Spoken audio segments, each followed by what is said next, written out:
तो ये स्विक्स का वीडियो है।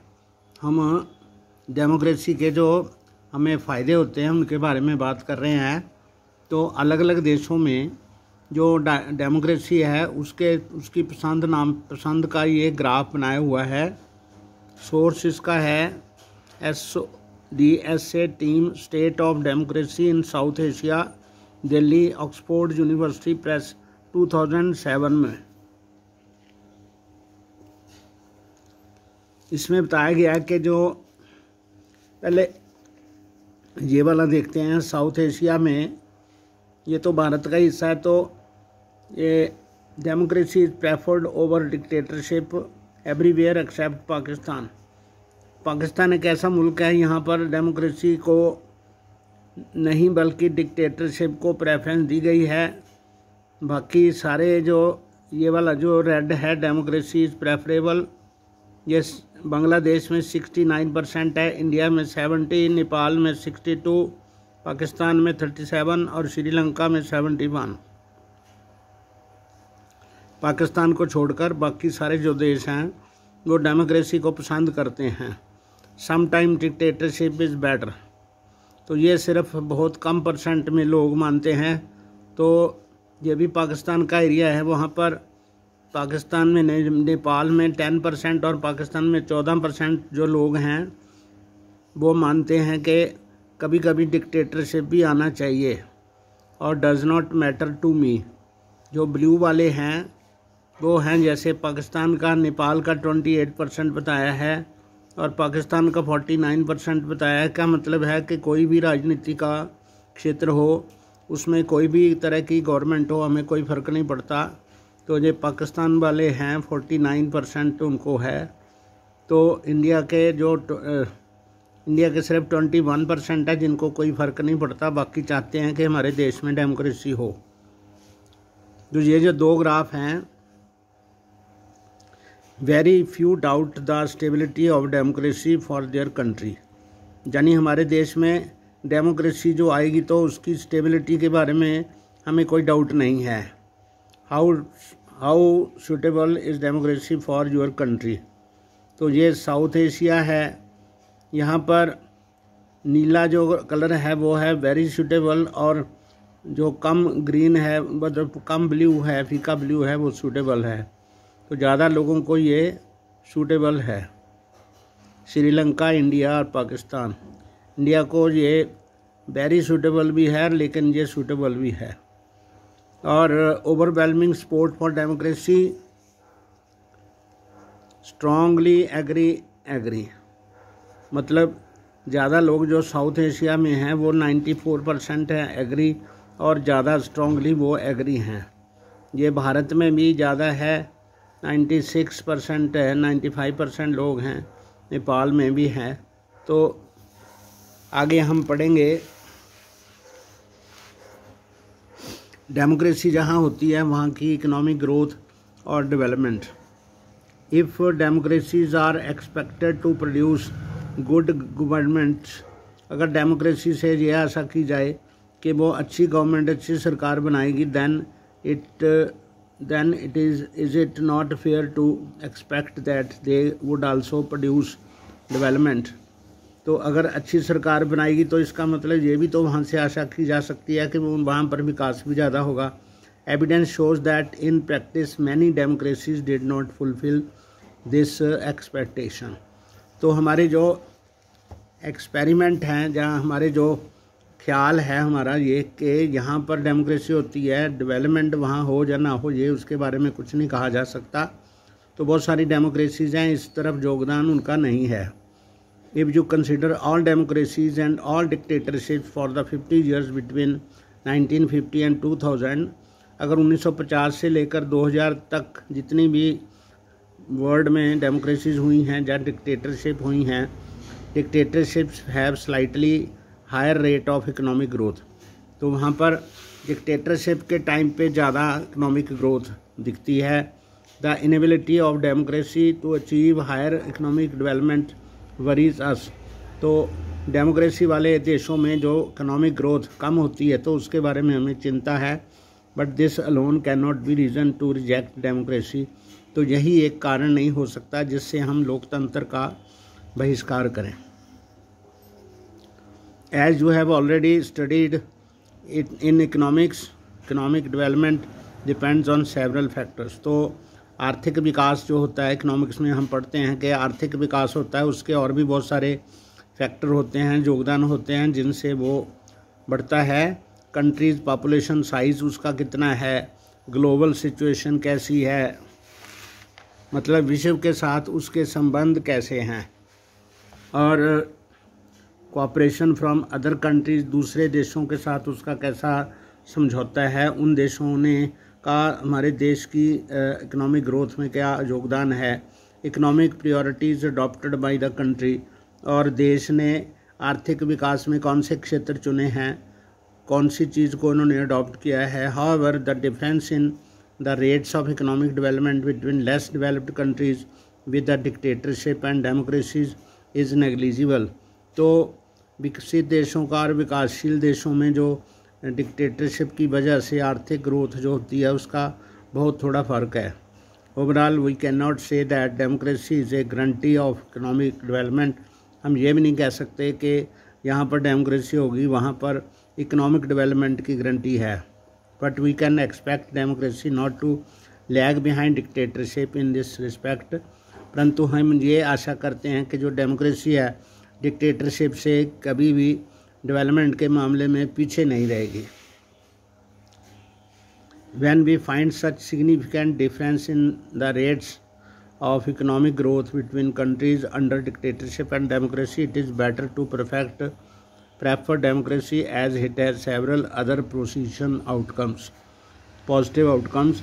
तो इकोनॉमिक ग्रोथ के लिए अगर मतलब इसकी थोड़ी इकोनॉमिक ग्रोथ कम भी हो तो फिर भी हम इसको डेमोक्रेसी को ही प्रेफर करते हैं, ताकि इससे जो होने वाली ग्रोथ है वो थोड़ी स्थायी होती है।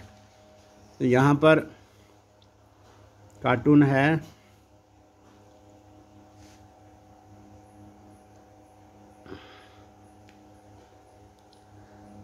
Economic growth and income distribution gains 2000 to 2006, यानी कि ये जो अमेरिका है ये बहुत रिच है, वहाँ पर डेमोक्रेसी है तो बहुत अमीर भी है, और बीच में ये वाले जो देश हैं मिडल देश हैं उनकी इकोनॉमिक ग्रोथ कम है, और ये नीचे वाले जो हैं तो ये बहुत गरीब देश हैं, इनकी इकोनॉमिक ग्रोथ नहीं हुई।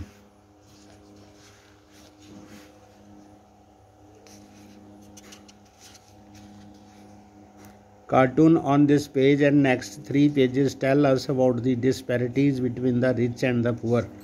तो गरीबों और अमीरों के अंदर जो फ़र्क है वो हमें दिखता है कि दूसरे देशों का योगदान उसमें महत्व रखता है किसी देश के विकास के लिए। Should the gains of economic growth be evenly distributed. तो आर्थिक विकास जो होता है कुछ देशों का ज़्यादा होता है, कुछ देशों का बिल्कुल नहीं होता। तो उसी के बारे में हम बात करते हैं कि जो इकोनॉमिक ग्रोथ है वो एक सार में नहीं है, उसमें बहुत अंतर है। कुछ देशों का इकोनॉमिक ग्रोथ बहुत ज़्यादा है और कुछ का बिल्कुल नहीं है। तो how can the poor gate a voice for better share in the nation.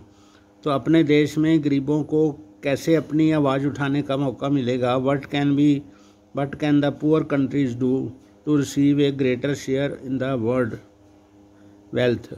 तो दुनिया का जो धन है उसमें गरीब देशों को कैसे अपना हिस्सा मिलेगा।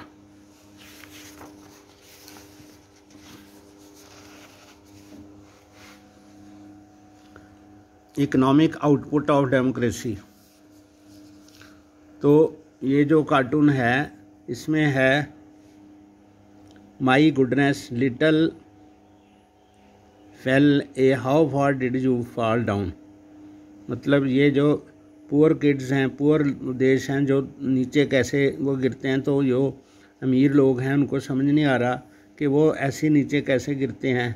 यानी कि वहाँ पर ये वाली चीज़ें नहीं हैं, हाउसिंग भी नहीं है, हेल्थ केयर भी नहीं है, स्कूलिंग भी नहीं है, तो हंगर बहुत है। तो ये उनकी जो ग्रोथ है बिल्कुल नीचे है। जो गरीब देश हैं ये अफ्रीका के देश हैं।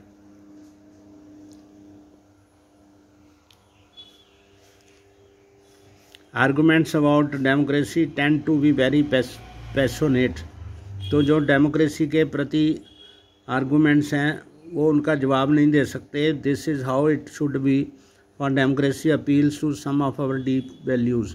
हमारी जो संवेदनशील वैल्यूज़ हैं उसके बारे में डेमोक्रेसी हमें उत्साहित करती है। These debates can not B resolved in a simple manner. तो ये जो बहस है इसके बारे में, इसको आराम से हम सॉल्व नहीं कर सकते। But some debates about democracy can and should be resolved by preferring to some facts and figures. तो कुछ जो डेमोक्रेसी के फैक्ट्स हैं, सच्चाइयाँ हैं और फिगर्स हैं, उनको देख के हम इसको सॉल्व कर सकते हैं। The debate about the economic outcome of democracy is one such debate. तो डेमोक्रेटिक देश जो हैं उनमें इकोनॉमिक ग्रोथ कैसे होती है। Over the years many students of democracy have gathered careful evidence to see what the relationship of democracy with economic growth. तो बहुत सारे जो स्टूडेंट्स हैं उन्होंने बहुत सावधानी के साथ इस बात में कोशिश की है कि विकास का और लोकतंत्र का आपस में क्या संबंध है। With economic growth and economic inequalities is the tables and the cartoons had here present some of the evidences. Table 1,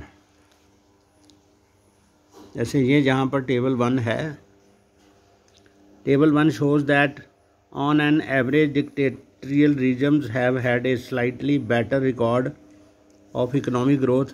तो टेबल 1 हमें बताता है कि यहाँ पर डिक्टेटर थी, वहाँ पर जो आर्थिक विकास हुआ वो अधिक हुआ। But when we compare their record only in poor countries, जब हम उनका जो रिकॉर्ड है सिर्फ गरीब देशों में करते हैं तो there is virtually no difference. तो तब उनमें कोई अंतर नहीं है। जैसे टेबल 1 में बताया गया है, type of regions and countries. All democratic regions growth rate उनका ज़्यादा करके 3.95 है। ऑल डिक्टेटोरियल रीजन्स 4.42 है और पुअर कंट्रीज़ अंडर डिक्टेटरशिप 4.34 है। पुअर कंट्रीज़ अंडर डेमोक्रेसी उनका 4.2। तो यहाँ टेबल 2 है, inequality of income in selected countries. Name of the countries, south Africa में इनकम का डिफरेंस टॉप 20% जो है वो 64.8 है और बॉटम 20% है वो 2.9 है। और ब्राज़ील है, फिर रशिया है, यूएसए है, यूनाइटेड किंगडम है, डेनमार्क है, हंगरी है। ये वाला देश जो है उनकी बॉटम 20% से ये बहुत ज़्यादा कम है। इनकम जो है, परसेंटेज इनकम जो है वो उनकी बहुत कम है, यानी कि ये जो डिक्टेटरशिप का इतना ज़्यादा वो प्रभाव नहीं है।